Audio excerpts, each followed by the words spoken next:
which deals with force between the plates of parallel plate capacitor.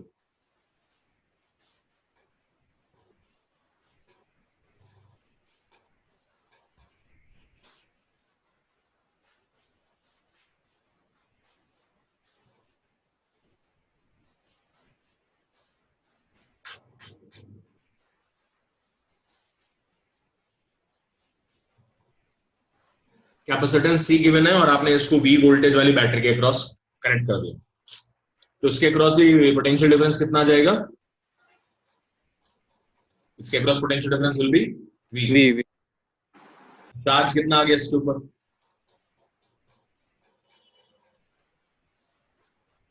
CV।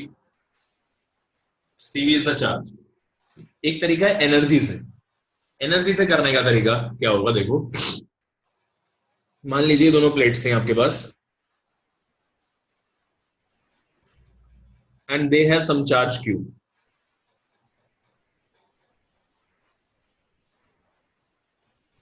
Fix charge, ठीक है। इसको भी भूल जाओ थोड़ी देर के लिए, इसको भूल जाओ, इसको थोड़ी देर बाद देखेंगे। फिक्स चार्ज Q, यानी कि इस वाली प्लेट पर प्लस Q है, इस वाली प्लेट पर माइनस Q, कोई बैटरी कनेक्टेड नहीं है, तो ऑब्वियसली आपको यहां पर एक फोर्स लगा के रखना पड़ेगा दोनों पे ऐसे। मुझे इसी फोर्स की वैल्यू यहां पर निकालनी है। एक बहुत ही ऑब्वियस सी बात है कि अगर आपने इस फोर्स को एक को फिक्स कर लो, मान लो ये फिक्स्ड है, ऑब्वियसली जो फिक्स सपोर्ट होगा वो F फोर्स लगा रहा होगा, और ये मूवेबल, आपने क्या काम करा, इसको पकड़ के से खींच लिया अपनी तरफ by a very small distance, F into dx. So this will be the work done जो आपने करा है, ये छोटा सा वर्क डन हो जाएगा। और ये वर्क डन कहाँ जाएगा? ये वर्क डन जाएगा इसकी एनर्जी को इंक्रीज करने में, इसकी एनर्जी बढ़ जाएगी, तो इसकी एनर्जी मान लीजिए du बढ़ गई, और वो एनर्जी कितनी बढ़ेगी देखेंगे ध्यान से। वो एनर्जी को मैं लिख सकता हूं du by dv into dv, ये लिखने में तो कोई प्रॉब्लम ही नहीं। यहां से मेरे पास आ जाएगा F dot dx equal to du by dv का वैल्यू हुआ करता था half epsilon not E square into इसका वॉल्यूम कितना बढ़ जाएगा, जो भी एरिया ऑफ द प्लेट है, इंटू dx।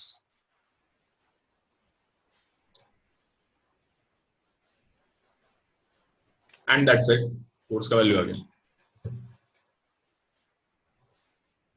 dx हट गया, a एप्सिलॉन नॉट E का वैल्यू होगा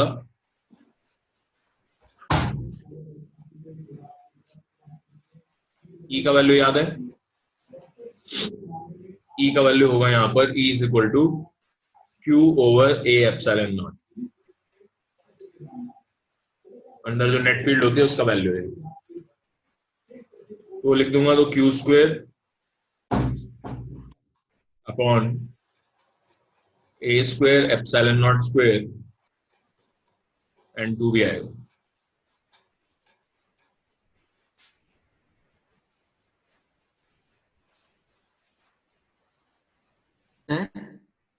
बोलो बेटा।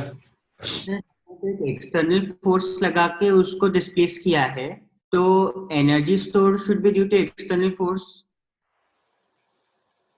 Why calculating using the force which was already there. एक तो इस पर, इसके ऊपर जो एक तो इलेक्ट्रोस्टैटिक फोर्स होगा, और एक फोर्स जो हम लगा रहे हैं वो, अगर ये रुका हुआ था यहाँ पर तो इक्विलिब्रियम में है। Yes sir. मैंने ये फोर्स को बहुत स्लाइटली इंक्रीज किया, बहुत स्लाइटली, मतलब कि मैं ये प्लेट को इक्विलिब्रियम में रख रहा हूं, लेकिन हम ऑब्वियसली इधर मूव कर रहे हैं, ये मान लो। यस। तो अब क्या होगा कि work done by this force and work done by this force will be equal and opposite, मतलब negative of each other.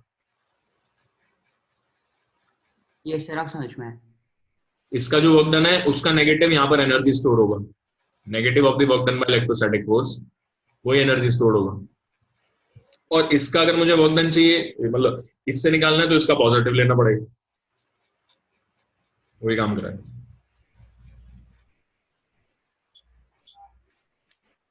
Clear हो गया? Yes sir. ये रिजल्ट है आपका। अब यहाँ से क्यू का वैल्यू आप सी भी डाल सकते हो, तो रिजल्ट आ जाएगा बाकी भी।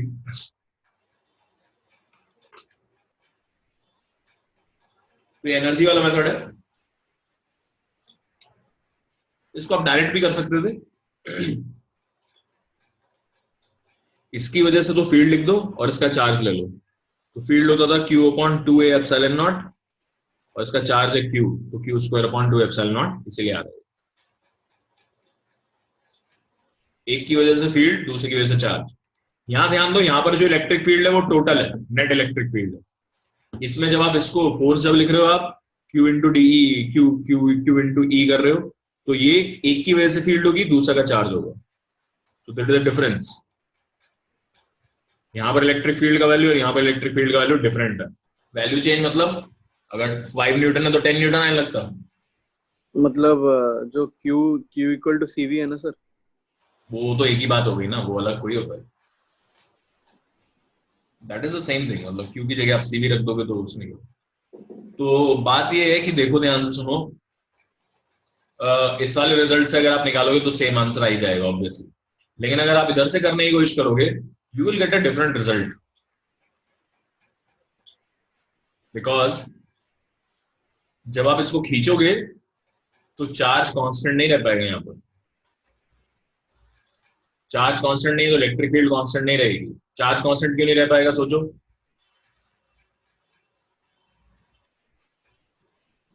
Because Q is equal to CV होता है। अगर आपने बैटरी लगाई हुई तो V को कांस्टेंट रखेगा वो, जबकि C चेंज हो जाएगा। C होता है एप्सिलॉन नॉट बाय D। तो when you are pulling them apart, D change कर रहा है तो C चेंज कर रहा है, C चेंज कर रहा है तो Q चेंज करेगा।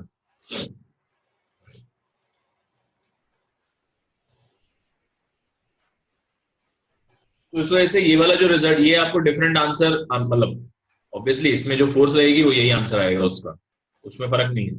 लेकिन इस वाले मेथड में थोड़ा सा प्रॉब्लम आने लगेगा। फिर आप सिर्फ और सिर्फ इसका वर्क डन नहीं देखोगे कि ये जो फोर्स ने वर्क डन किया है, अब बैटरी भी वर्क कर रही है। तो खुद से एक बार करके देखना, ट्राई करके देखना इसको। इलेक्ट्रिक फील्ड भी चेंज हो रहा है, ध्यान रखना ये बात। लेकिन अब इसके साथ साथ ये भी वर्क डन कर रहा है, that is all. Okay,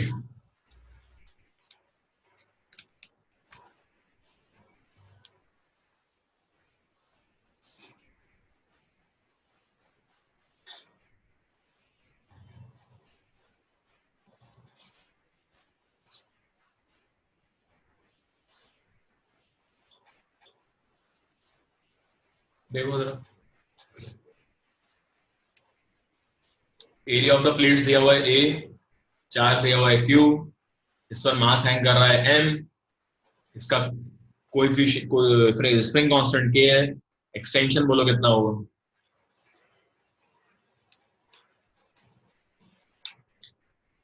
extension बताइए कितना होगा, स्प्रिंग में कितना एक्सटेंशन आएगा, समझ में आता है सबको? सो मैं डायरेक्टली ये भी लिख सकता हूँ mg/k हाँ वही मतलब and Q square by 2a epsilon not by K, दोनों बराबर होंगे। इक्विलिब्रियम में तो दोनों को बराबर भी होना पड़ेगा। अब इससे फोर्स फोर्स वाले जो इक्वेशंस हैं उनसे आप जो है ना बहुत सारे क्वेश्चंस बना सकते हो, जो कि बहुत ऑब्वियस। फोर्स पता लग गया अब आपको, तो इसमें मैकेनिक्स में आप इसको एंटर करा सकते हो, मैकेनिक्स के बहुत सारे क्वेश्चन बना सकते हो। तो वो तो है ही। चलो, अब हम इसमें जो है वी विल स्टडी अबाउट, जब हम बैटरी कनेक्ट करके रखते हैं तो थोड़ा सा अलग बिहेवियर इसका शो होता है।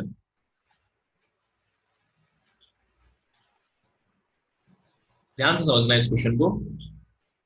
आपने कैपेसिटर को एक सोर्स के साथ कनेक्ट किया हुआ है, capacitance is C end voltage of the battery is V। तो चार्ज तो पता ही आपको इस पे कितना आ जाएगा, वो सब पता है आपको, क्लियर है। आपको इनके बाकी चीजें भी दिया है, इसका एरिया दिया हुआ है, और लेट्स से इनिशियली डिस्टेंस दिया हुआ है d नॉट। ठीक है, अब आपने क्या काम करा, ध्यान से समझना, ये इसको खींच के ट्वाइस, इसके बीच में जो डिस्टेंस है वो ट्वाइस कर दिया, डी नॉट को आपने 2d नॉट बना दिया, तो separation becomes 2d not.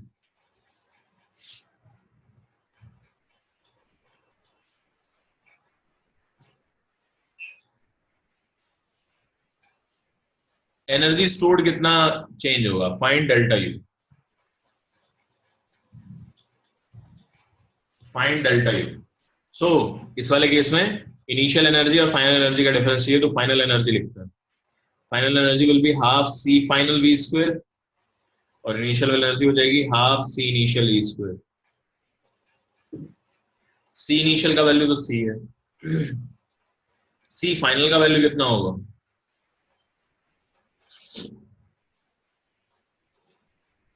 Capacitance होता है epsilon not by C by 2 हो जाएगा। फाइनल माइनस इनिशियल करोगे तो आंसर आ जाएगा। क्या ये बात समझ में आती है सबको? तो इसको हम स्लोली लेके जा रहे हैं, we are taking it very very slow. अब आप मुझे ये बताओ, एक्सटर्नल एक्सटर्नल फोर्स ने कितना वर्क डन किया होगा, work done by external force बताइए। ओके देखो, हम अगर इसको स्लोली मूव करा रहे हैं ना, तो इस पर जो चार्ज है, मतलब इसका जो वोल्टेज है वो हमेशा भी रहेगा। तो चार्ज मूव तो करेगा, लेकिन इक्विलिब्रियम में रह के मूव करेगा। यहाँ पर भी पोटेंशियल डिफरेंस भी है, यहाँ पर भी हमेशा भी है। अगर आपने अचानक से मूव करा दिया होता, तो उस केस में यहाँ पर पोटेंशियल डिफरेंस भी रहता, जिसमें यहाँ पर अचानक से कम हो जाता, और कम हो जाता तो फिर धीरे धीरे बढ़ता। तो फिर आप बोलते कि यहाँ पर लॉस होता फिर, क्योंकि यहाँ का पोटेंशियल डिफरेंस और यहाँ का सेम नहीं है हमेशा। तो चार्जेस जो है एक्सेलरेट करके जाते इधर की तरफ, भागते चार्ज, और जब चार्ज भागते यहाँ पर मूव करते वेलोसिटी से, तो रेजिस्टेंस में मतलब पोटेंशियल डिफरेंस आता है यहाँ पर कहीं पर जो भी रजिस्टर है, तो उसमें लॉस होता।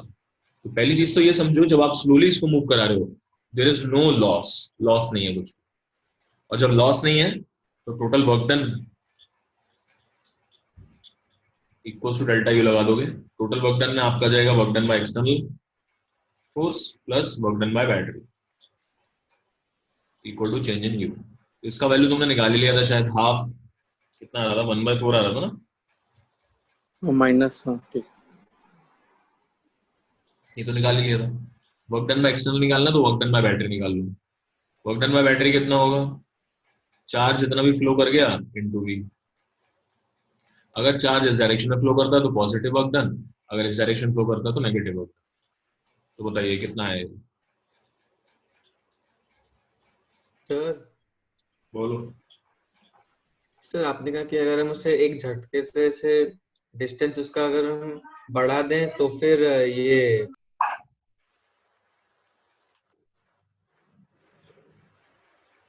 बोलो। हाँ तो सर।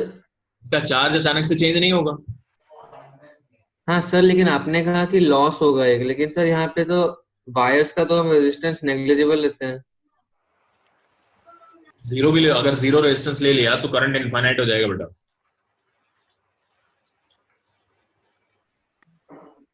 अच्छा ठीक है सर। पावर लॉस I²R होता है, तो याद होगा तुम अभी। जी सर। ठीक है, इनफैक्ट आपका जो पावर लॉस है उसको अगर ऐसे लिखोगे ना V²/R, तो जितना रेजिस्टेंस कम लोगे ना, पावर लॉस उतना ज्यादा हो जाएगा, वोल्टेज अगर कांस्टेंट है तो।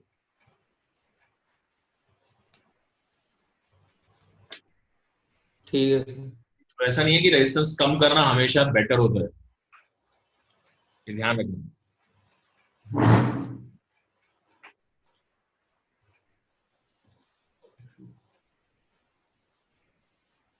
सर मतलब अगर हम स्लोली लेंगे तो मतलब वायर हीट नहीं होगा। नहीं होगा, अगर आप स्लोली शिफ्ट कराओगे ना प्लेट्स को, तो उसमें धीरे धीरे अपने आप ही चार्ज भी चेंज होता रहेगा धीरे धीरे, और चार्ज जो यहाँ से यहाँ जब ट्रांसफर हो रहा है या उल्टा ट्रांसफर हो रहा है, तो without any potential difference transfer हो रहा है यहाँ से यहाँ भी उतना ही पोटेंशियल डिफरेंस है, यहाँ भी उतना ही है। जी जी जी। तो if you move the plate slowly, तो आप लॉस को नेग्लेक्ट कर सकते हो, लॉस नेग्लिजिबल होगा। अभी निकाल दो। अब मुझे बताओ, चार्ज इस डायरेक्शन में मूव किया ऑपोजिट या फिर स्ट्रेट डायरेक्शन में, सीधी डायरेक्शन में मूव किया? सीधी डायरेक्शन में। कैपेसिटेंस बढ़ा है या कम हुआ है? कम हुआ है सर। कम हुआ है। तो सर क्यू सीवी हो जाएगा, Q dash C2V by CV by 2 हो जाएगा। तो फाइनल माइनस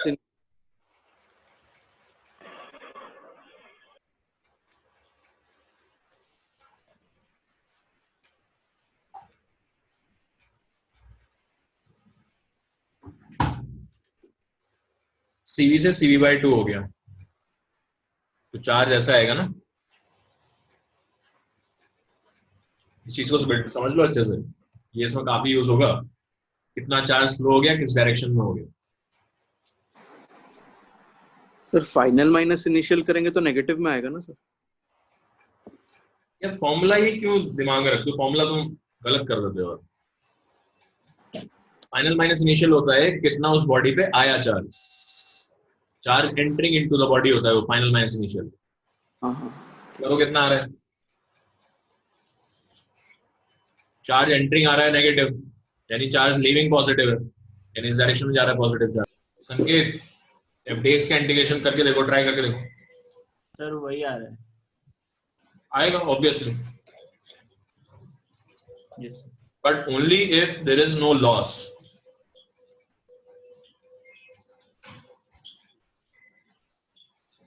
तो तुमने हमेशा इसको इक्विलिब्रियम में रखा है, तो फोर्स का वैल्यू हमेशा मालूम है तुम्हें, you know the value of force.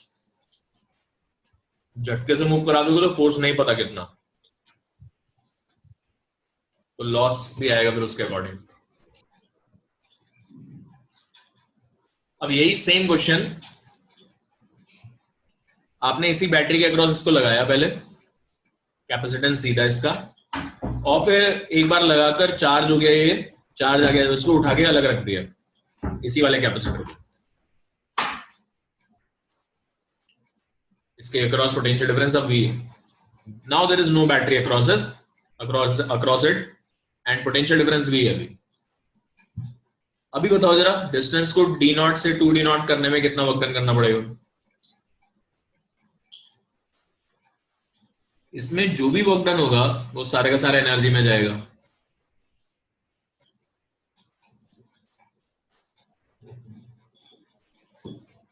वो सारा का सारा एनर्जी में जाएगा।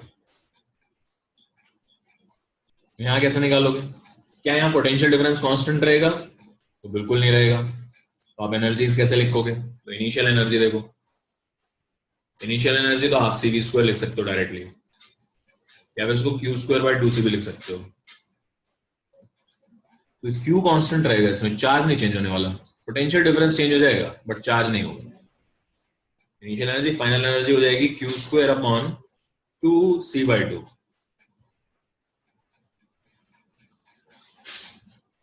आ जाएगा Q स्क्वायर बाय C। नहीं, अभी भी क्या, हाँ अभी हाफ CV स्क्वायर आया है, पहले CV स्क्वायर बाय 4 आया था। सर इस वाले क्वेश्चन में आपने चार्ज कांस्टेंट रखा। हाँ, बैटरी नहीं है तो चार्ज कांस्टेंट ही रहेगा ना। और हाँ अच्छा, पोटेंशियल डिफरेंस चेंज होगा जब बैटरी कनेक्टेड है, तो पोटेंशियल डिफरेंस कांस्टेंट रहेगा, चार्ज चेंज होगा। C दोनों में चेंज हो रहा है, तो ध्यान से समझो कि क्या बैटरी लगा के रखते हैं तो क्या डिफरेंस आता है, और बैटरी हटा दें तो क्या करना होता है। अब हमें जो है ये देखना है कि जब डाइलेक्ट्रिक रहता है अंदर कैपेसिटर के तो क्या चेंजेस आते हैं, और जितना भी हमने अभी तक काम किया है ना वो सारा डाइलेक्ट्रिक मान के अब देखना है फटाफट से। तो हम लेके चलेंगे एक कोई भी हमारे पास पैरेलल प्लेट है और आपने इसकी जो पूरी जगह है वो एक डाइलेक्ट्रिक से फिल कर दी है, कंप्लीटली फिल्ड है। मैं सेपरेटेड अलग अलग इसलिए दिखा रहा हूं जिससे कि समझ में आए, अदरवाइज ये कंप्लीटली फिल्ड है। डाइलेक्ट्रिक कांस्टेंट K है इसका and it is completely field.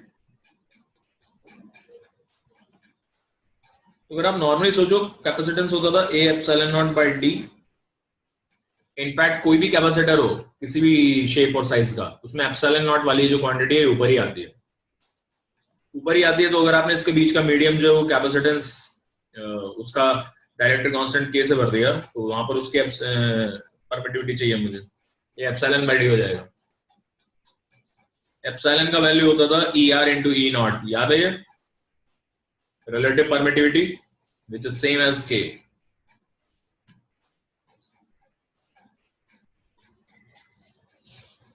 ये रिलेशन याद है सबको? जी सर। Yes sir. ये आ जाएगा K टाइम्स ओरिजिनल C, तो इसको C डैश बोल देते हैं, K टाइम्स ओरिजिनल C। तो आपका जो कैपेसिटेंस है वो K टाइम्स C हो जाता है। And this is true for any shape of conductor. अगर आपने दोनों जो उसकी प्लेट होंगी उनके बीच का सारा जो मीडियम है उसको डाइलेक्ट्रिक कांस्टेंट K से भर दिया तो उसका कैपेसिटेंस K टाइम्स हो जाएगा हमेशा। It's capacitance will increase. तो क्यों होता है ऐसा? कैपेसिटेंस इंक्रीज क्यों हो रहा है बताइए? C is actually Q by V, या फिर वैसे नॉर्मल लिखते हैं Q is equal to CV। तो आपको मालूम है अगर आपने किसी मीडियम में अगर उसको रखा है तो वहां पर इलेक्ट्रिक फील्ड का वैल्यू कम हो जाता है, 1/K टाइम्स हो जाता है। याद करो electric field due two point charge जो है ये होता था 1/4 pi epsilon not Q by R square. तो एप्सिलॉन नॉट नीचे ही आता है, किसी की भी वजह से आप फील्ड निकालोगे एप्सिलॉन नॉट नीचे ही आएगा। उसमें अगर आप किसी मीडियम में निकालोगे तो यहाँ एप्सिलॉन आने लगेगा, एप्सिलॉन को रिप्लेस कर दोगे K से।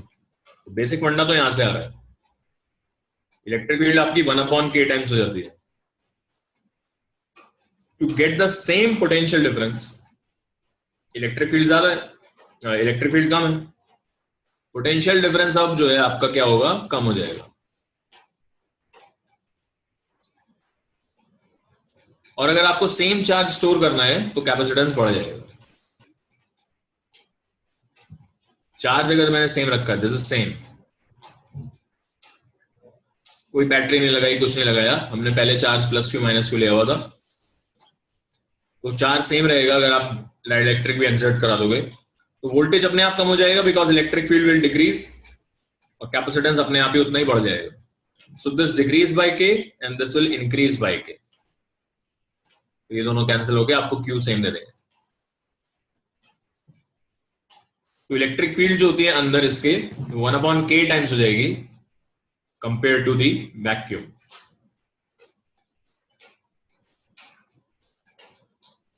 क्या ये वाली बात क्लियर है सबको? जी सर। अब हम यहां पर ही देखते हैं कि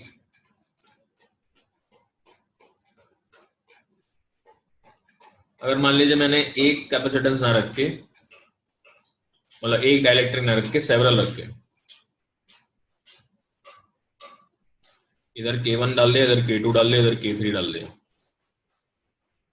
यहाँ पर इलेक्ट्रिक फील्ड हो जाएगी E by K1, यहाँ हो जाएगी E by K2, यहाँ हो जाएगी E by K3। मान लीजिए D1 है, या D2 है, D3 है, तो potential differences D1, D2, D3 हो जाएंगे।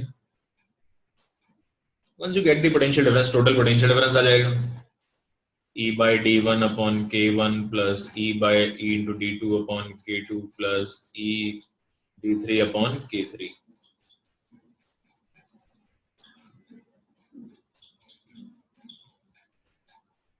ये टोटल पोटेंशियल डिफरेंस है और आप इसको कितना रख सकते हो, Q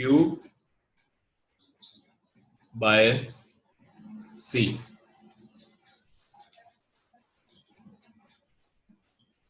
ये समझ में आ रहा है? बोलो बच्चों, ये क्लियर है सबको? हाँ सर। अब Q को क्या लिखोगे, व्हाट इज Q, या फिर E को क्या लिखोगे? ये E था जब ये वैक्यूम में कितनी फील्ड बना रहा है, वो E था, है ना, तभी तो यहाँ की फील्ड E बाई K1 लिखी हमने। वैक्यूम की इलेक्ट्रिक फील्ड होती थी Q upon A epsilon naught. इसकी जगह डाल दो, ये कॉमन आ जाएगा, Q upon A epsilon naught common आ जाएगा, D1 by K1 plus D2 by K2 plus D3 by K3 equal to Q by C। Compare कर लो, C का वैल्यू आ जाएगा, आराम से लिख लो।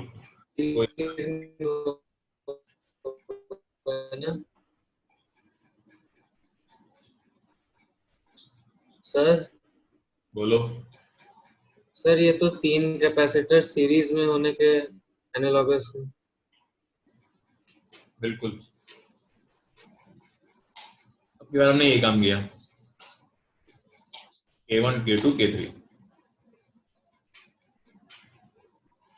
इसके आगे जो एरिया आ रहा है वो A1 है, इसके आगे जो आ रहा है वो A2 है, इसके आगे जो आ रहा है वो A3 है। Total area A1 plus A2 plus A3। इसमें electric field E by K1, इसमें E बाई K2, इसमें E by K3। Potential difference तीनों में ही है और वो बराबर भी होगा।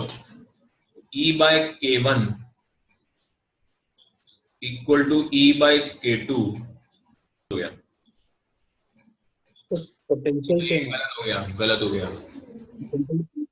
हाँ, E1 E2 E3 अब अलग अलग होंगे, ठीक है। सो देखिए E1 कितना है, E1 का वैल्यू मैं लिखूंगा V ओवर D, और तीनों की ही जो नेट इलेक्ट्रिक फील्ड है वो बराबर होगी, ठीक है। तो देखो बेटा क्या है, E1 अपॉन D1 के, सॉरी E1, दूसरा पेज लेता हूं। पोटेंशियल डिफरेंस तीनों में यहाँ पर सेम आएगा ना, इसके क्रॉस इसके क्रॉस इसके क्रॉस, क्योंकि ये भी कंडक्टिंग प्लेट है, ये भी कंडक्टिंग प्लेट है। यहाँ का पोटेंशियल हर जगह सेम है, यहाँ भी पोटेंशियल हर जगह सेम है, तो पोटेंशियल डिफरेंस सेम है तीनों में। तो दोबारा लिखता हूँ मैं, देखो सर, पोटेंशियल डिफरेंस मान लीजिए V है, that value will be E1 E to D, ठीक है। क्या करना है देखो, जब मुझे मालूम है V equal to E into D है, तो ये नेट फील्ड है यहाँ का after inserting K, net field है इन द मीडियम। अब इस मीडियम में अगर नेट फील्ड आपका ये है, तो यहां पर जो चार्ज होंगे ना, अब की बार उनमें प्रॉब्लम है, चार्जेस तीनों के सामने अलग अलग आएंगे। तो यहां का फील्ड मैं क्या लिखूंगा देखो, E is equal to E1 upon K। E1 क्या था, अगर वैक्यूम होता और यहां पर चार्ज Q1 होता तो कितना फील्ड आ रहा है वो है, फिर वैल्यू कितनी आ जाती, Q1 upon A epsilon naught K1, और यही E का वैल्यू आपका E2 अपॉन K2 होगा सेम लॉजिक से, और यही E का वैल्यू E3 अपॉन K3 होगा। E3 जो है वो वैक्यूम के अंदर फील्ड है इस वाले में, E3 और E2 इस तरीके से। सो आ जाएगा Q1 upon A epsilon not, अच्छा ये भी A1 होगा, ये भी A2 होगा, और ये भी K2 होगा, ये भी Q2 होगा, और यहाँ पर आएगा Q3 over A3 epsilon not K3, ठीक है।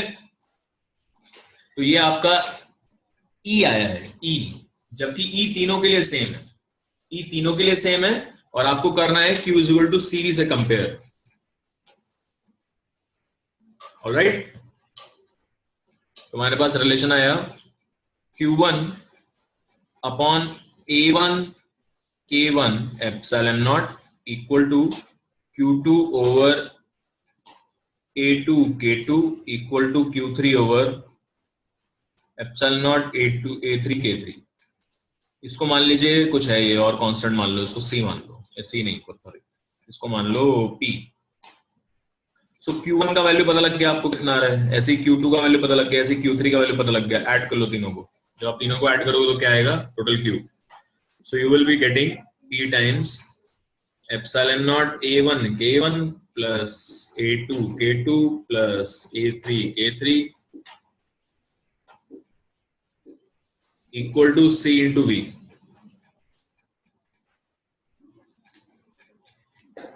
Sorry, C into V। C into V का वैल्यू कैसे लिखोगे, V का वैल्यू है E into D। Now can you tell me E का वैल्यू कैसे लिखा जाएगा, how will you write down E?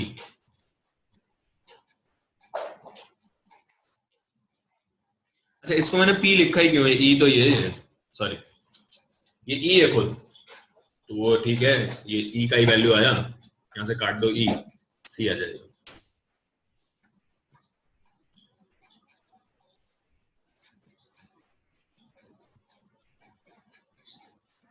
ये जो मैंने लिखा था तीनों इक्वल मान लो P के, तो E ही है, ये इलेक्ट्रिक फील्ड ही है, ये जो कॉमन यहाँ पर इलेक्ट्रिक फील्ड होगी वही है, उसी की वैल्यू डाल दो यहाँ पर, तो E इंटू डी आ गया, and this will be your C।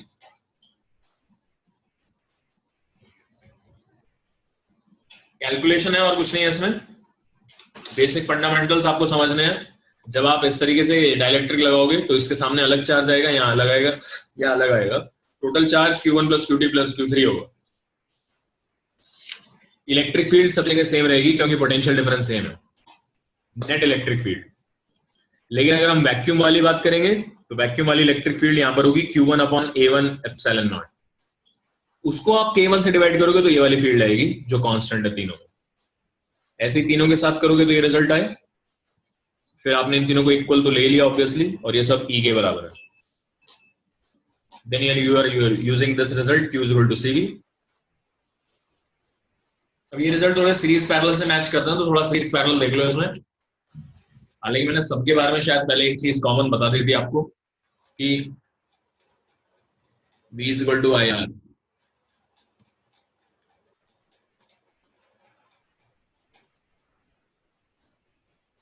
बोलो, अगर करंट सेम है रेजिस्टेंस में तो net resistance R1 plus R2 आएगा, वोल्टेज सेम है कैपेसिटेंस में तो आना चाहिए C1 प्लस C2। ये भी कर रहे हैं। और अगर दो बॉडीज का एक्सेलरेशन सेम है तो टोटल मास आप M1 प्लस M2 ले सकते हो।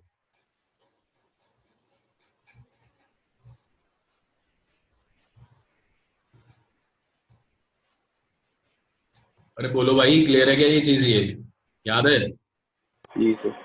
हाँ सर। और अगर इधर वाली क्वांटिटी सेम, रेसिप्रोकल में करेक्ट, रेसिप्रोकल में ऐड होगा। इसमें रेसिप्रोकल में ऐड होता तो रिड्यूस मास वाला कॉन्सेप्ट आता था। जब फोर्सेस सेम लग रही होती है बॉडी से ऊपर, तो आपको याद है हम रिड्यूस मास निकालते थे ना कि भाई इनका जो एक्सेलरेशन रिलेटिव होगा F बाय म्यू होगा, वहीं से आता है वो। वोल्टेज सेम है दो रेजिस्टर के अक्रॉस, उसी को हम पैरेलल बोल देते थे उसमें, और रेसिप्रोकल करके ऐड होता है। तो नाम पर हम नहीं जा रहे हैं, क्या बोल रहे हैं इट डोंट मैटर, लेकिन इनकी मैथमेटिक्स सेम चलेगी, इसी वजह से सेम रिजल्ट आएंगे। ये वाली क्वांटिटी सेम है तो you will be adding them directly, ये वाली अगर सेम है then you will be adding them by मतलब रेसिप्रोकल करके ऐड करो। तो सिंपल सी बात है। इस वाले केस में क्या लगता है, क्या सेम था इस वाले केस में? Voltage potential difference, potential same था, यानी डायरेक्ट ऐड। वही किया, डायरेक्ट ऐड ही हुआ है, ये रिजल्ट होता है A epsilon not by D। तो पहले वाले का capacitance A1 epsilon naught K1 plus A2 epsilon naught K2 and plus तीसरा वाला सेम रिजल्ट आ रहा है। एंड इस वाले केस में अगर देखो तो यहाँ पर चार्ज जो है वो तीनों के लिए सेम आएगा। ये अलग अलग कैपेसिटर अगर आप मान लो तो चार्ज तीनों के लिए सेम आएगा, तो रेसिप्रोकल करके ऐड हुआ है इसलिए रिजल्ट आ रहा है। दिख भी रहा होगा आपको यहाँ से, 1/c is equal to a epsilon naught k1 by d plus a epsilon naught k2 by d plus a epsilon naught k3 by d। तो ये रेसिप्रोकल है 1/c plus 1/c1 plus 1/c2 1/c3। समझ आया क्या relation है series parallel के साथ? Yes sir. है ना? Yes sir.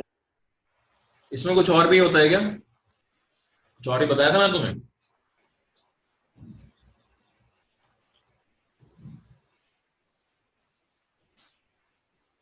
एक ये भी बताया था ना?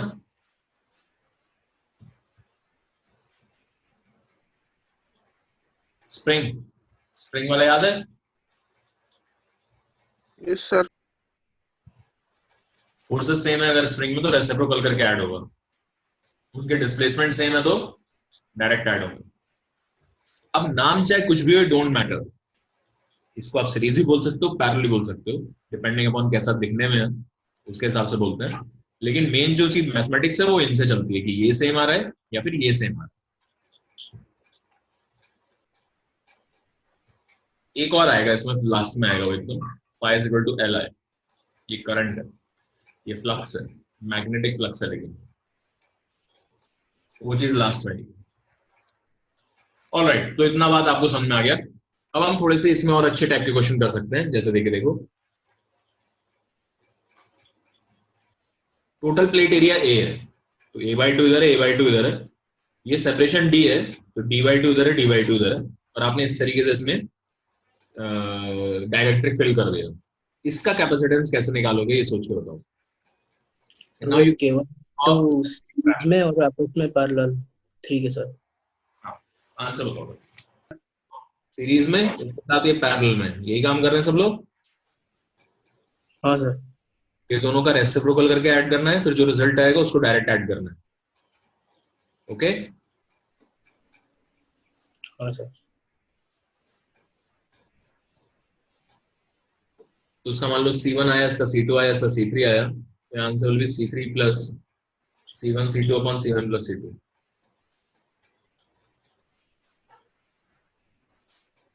बोलो बच्चों, सही है?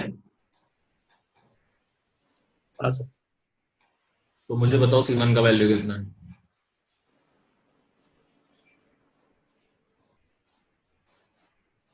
Epsilon not a/2 epsilon epsilon A by K1 A epsilon not by D, area भी आधा है, D भी आधा है, तो कट जाएंगे। Similarly C2 epsilon not by D and C3 K3 A epsilon not by 2D।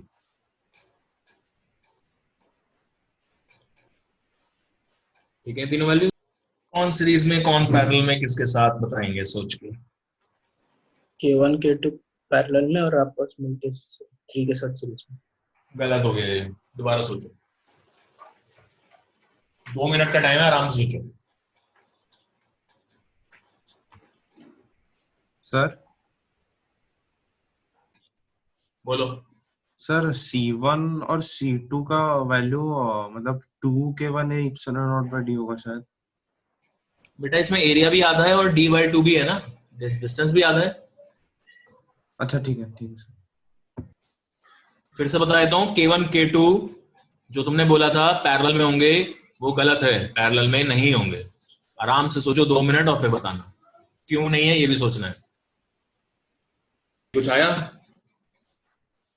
Sir potential difference दोनों के बीच में सेम नहीं रहेगा, क्योंकि वो जो K3 के साथ है वो एक ही प्लेट है।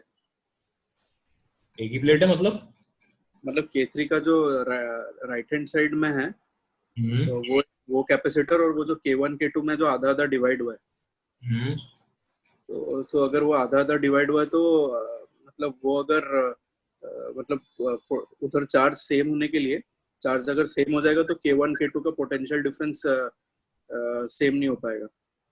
ओके, सही है। अदरवाइज आप डायरेक्टली ये सोचो कि मेटालिक प्लेट ये है और ये है, तो इसका पूरा पोटेंशियल और इसका पूरा पोटेंशियल तो सेम है, लेकिन ये मेटालिक प्लेट नहीं है। यहां पर पोटेंशियल इक्वल होना जरूरी नहीं है।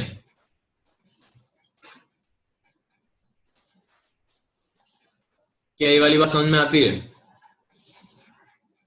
तो यहाँ का पोटेंशियल और यहाँ का पोटेंशियल अलग अलग हो सकता है। V1 and V2 need not be equal. अब नीड नॉट बी इक्वल को क्या बोल सकता हूं मैं? मतलब इक्वल हो भी सकते हैं और नहीं भी हो सकते, दोनों बातें हो सकती हैं। कंपल्सन नहीं है कि ये होगा।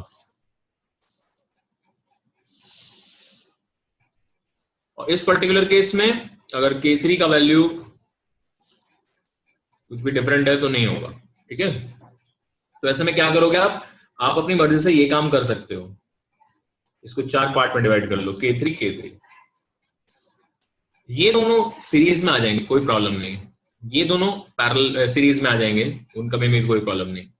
और फिर आपने अगर इसको ऐसे देखा तो ये वाला पूरा का पूरा कैपेसिटर और नीचे वाला पूरा का पूरा capacitor they will be in parallel. ठीक है, तो ये तरीका रहेगा। यहाँ पर थोड़ा सा ये कंफ्यूजिंग पॉइंट है, ध्यान रखना।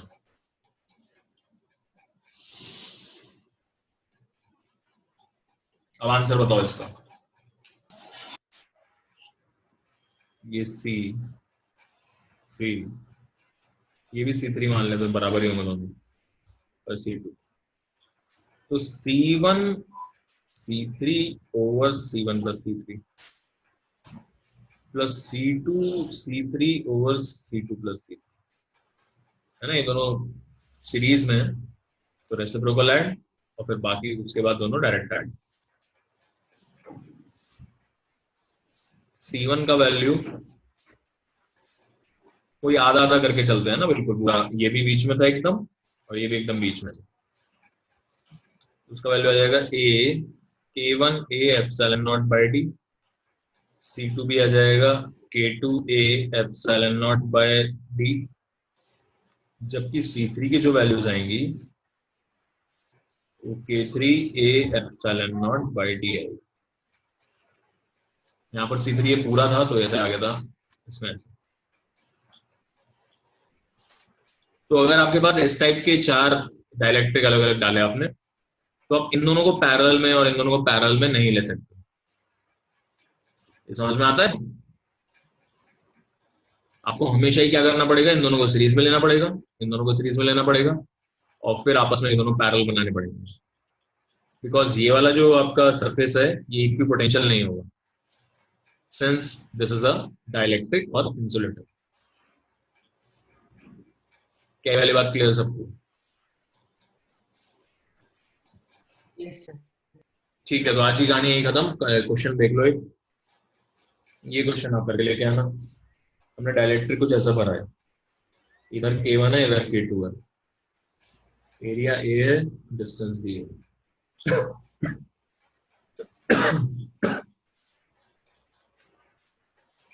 इसका डाइलेक्ट्रिक आपको कैपेसिटेंस निकालना है, इफेक्टिव कैपेसिटेंस कितना।